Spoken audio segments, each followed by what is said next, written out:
55% of elderly patients do not take their medications as properly prescribed. Hi, my name is Oret Bailey, And I'm Marva Bailey.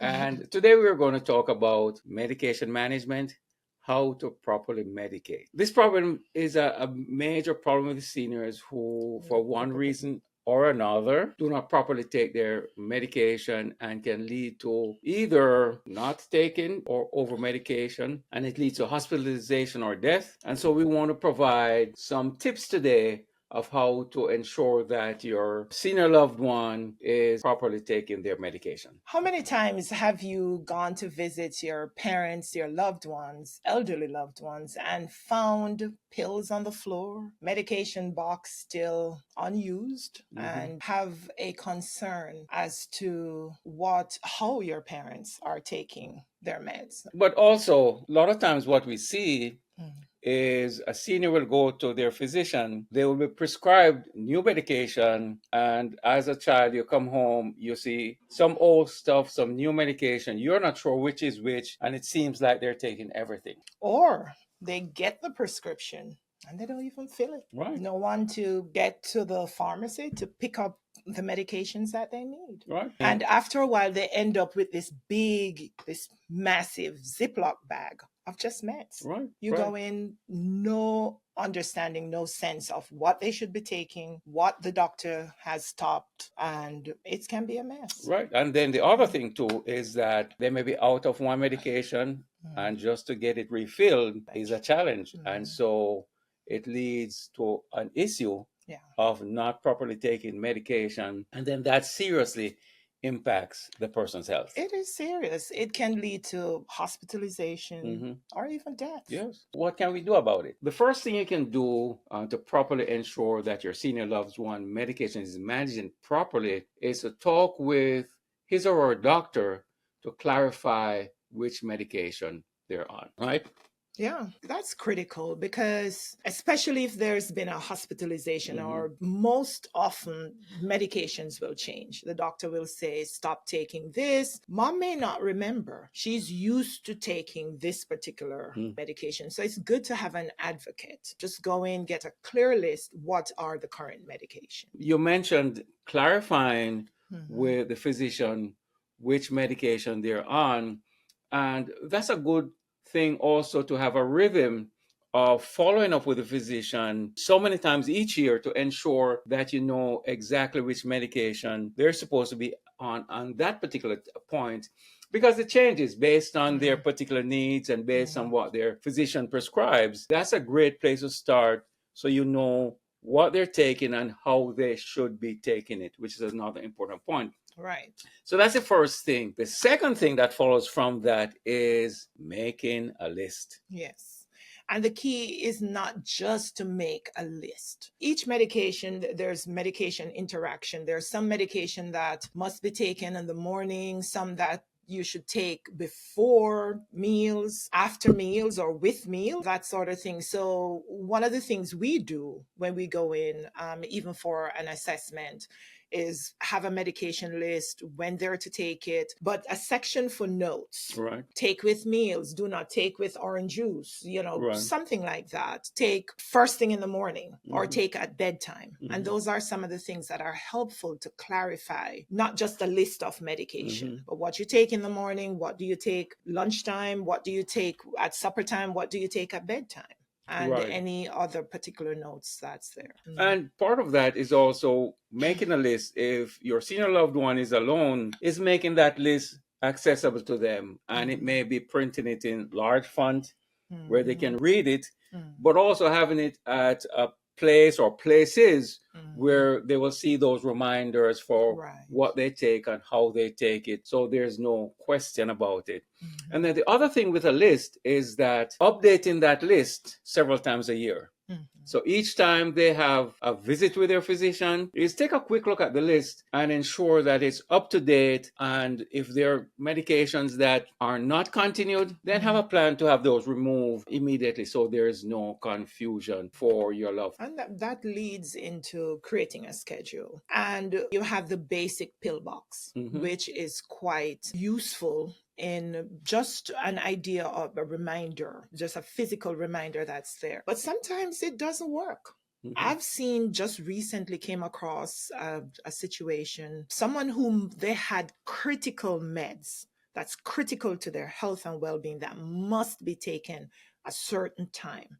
And they have even gone in and set alarms to remind.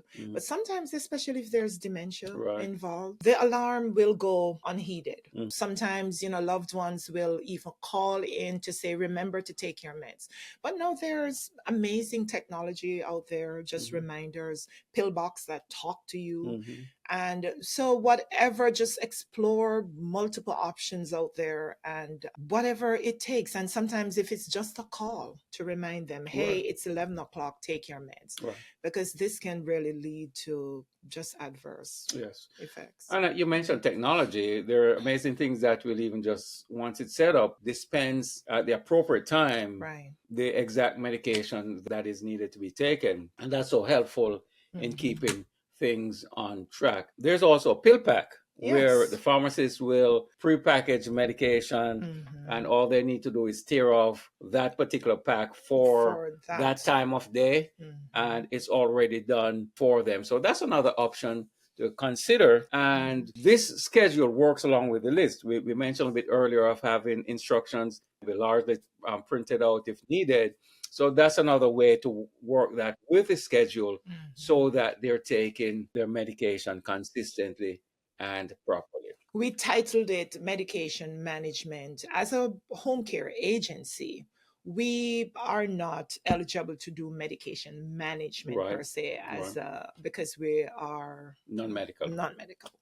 And however, what we do, we call it medication monitoring. And this is key. Medication management needs a medical professional, a nurse practitioner, your doctor, someone to manage, and they can explore medication interactions and know how best to prescribe. But once that is done, one of the things we go in, we monitor what the doctor has authorized. And the basic thing we do, as we mentioned before, is have a list, a medication list, just to ensure. And we love, especially when clients are coming home from the hospital. So we take one of the discharge papers, we go through with the client or their family, we just go through. And a lot of times there are so many changes.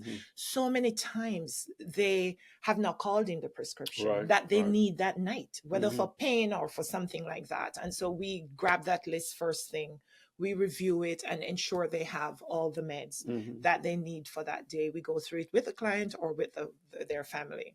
And once that is in place, and this is key too, because when they do their 2 weeks follow-up, they have that list ready for their primary physician, and that way all the changes can be readily seen. The other thing is little things like monitoring, and we train our caregivers to, as they are doing their medication reminders, or if they're sitting with the client as she packs out for the week or for a family, just see we have 1 week's worth left. There's a simple, you're thinking ahead of time. You're thinking ahead. You don't want them to run out when at some inopportune time. So we're looking at simple on the label, the number for the pharmacy and the prescription number, and it's a simple calling in to refill. That's the word, to refill the prescription. And you wouldn't know how critical that is. But not only to refill, but how will they get it? Sometimes our clients don't drive by themselves. How do I get my meds? And true enough, in certain locations that you can get it delivered, but it's not always true for everywhere. So one of the key things we do, we ensure that their meds are picked up. Either we transport them there or we pick it up. So just a few things to remember as we wrap up is that how you go about ensuring that your senior loved one is properly taking their medication will differ based on where they are, what their particular situation is. If there is cognitive issue, for example, some form of dementia, then certainly more care need to be taken and more systems in place in terms of that, more supervision need to be thought of. So there's a spectrum of what you can do. So think about that and think about the few tips we gave in terms of knowing what the doctor has prescribed, what they should be taking, making that list, organizing it, making sure they have everything and have all the instructions. And then just maybe if all it takes is a few phone call reminders and encouragement, that may work. Or it may have someone there the times during the day when they need to be taking their medication, because taking the medication properly is essential for them to have the best quality of life during this season. Any final thoughts? I think you said it all. Well, all right. Yes. Well, at Pathlight, as Marva mentioned, we, through with our caregivers, provide medication monitoring. And if that's something that you're wrestling with at this time or it resonates with you, we offer a free consultation where we can explore this further. Go to our website, pathlightseniorcare.com, and schedule a time for us to come out and meet with you. Thank you so much. Have a good day.